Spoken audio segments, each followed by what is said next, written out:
Hello, I'm Richard Hooper and this is SAT TV. Now I'm here at CommunicAsia 2010 where I'm pleased to be joined by Steve Walley, who is the International Marketing Director for Xicom Technology. Now Steve, we've spoken many times before. Tell me, why are your products so strong in Asia? I think part of the reason is that we have such a broad product mix, in that we have amplifier products for both outdoor and indoor applications, covering all of the different frequency bands and most of the different power levels. So we probably have the broadest product offerings of any of the amplifier manufacturers in the marketplace today. Now, you travel a lot around Asia.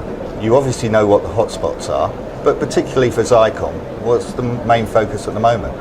I think the biggest marketplace for us this year certainly has been China. And even last year during the recession, the one market that really didn't change at all for us was China. They just continued to buy product all last year, and this year it's actually their purchasing is even higher. We're even seeing increase in orders this year from China.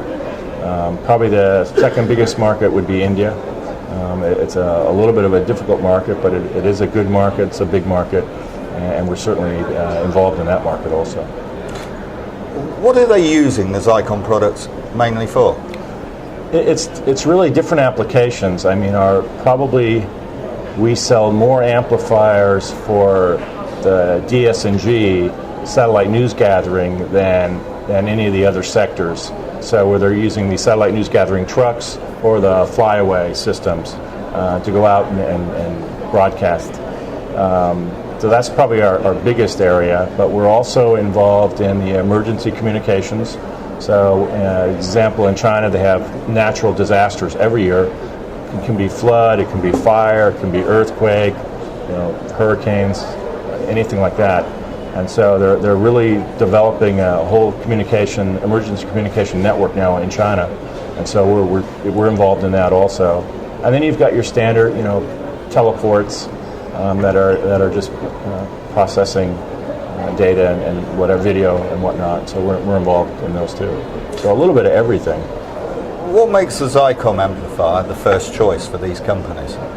I think in some cases it's the amplifiers. It's got a pretty good reputation, both for the technology, which typically our equipment is higher efficiency, smaller in size and lighter in weight than a lot of the competitors, and also we have very fast delivery, so we try to forecast what the customer needs are going to be for delivery, and we actually sometimes will build to stock so that we can meet those needs, which can be anywhere from 1 week to 4 weeks type shipment schedules. Now, you introduced earlier this year a 500 watt Ka band. What's the target market for that? It's primarily for broadband applications. It can be video, it can be internet. Ka band, because it's high frequency, there's a lot of rain fade problems, and so for the past 6 years, 250 watts has been about the highest power you can get, and certainly in Asia it's not enough because of the rain issues here, which certainly in Asia the rain's very, very heavy. And so even at 500 watts in some places it's still not enough. But we were one of the first companies to come out with a 500 watt amplifier. We are in production right now. The customer demand for it's very, very high. The customers seem to be very satisfied with the products, the 500 watt Ka bands that we've already delivered. And we're seeing it pretty much, it's very big in the US, both for commercial and military communications. And we're also seeing it in Europe and Middle East, requirements for it too. So we think that's a really big trend. And for us, 3 years ago, Ka band was 5 to 10% of our business. And last year, it hit almost 25%, and it's growing. So we expect it to grow again in 2010. All right. Difficult question, Steve. What are the trends going forward, particularly in the Asia-Pacific region, for the satellite industry? I mean, a lot of it really revolves around the economic situations, and it's kind of a country by country situation too. But after the recession from last year, I mean, a lot of the countries are coming back very strong.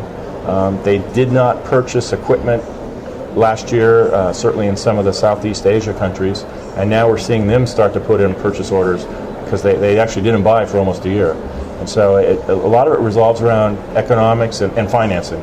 I mean, a lot of the smaller integrators and whatnot had problems getting financing because the banks just weren't lending money, and they were really risk adverse. And so I think the money is starting to free up, and so I think we're going to see the business pick up in 2010. Steve, thank you very much. My pleasure.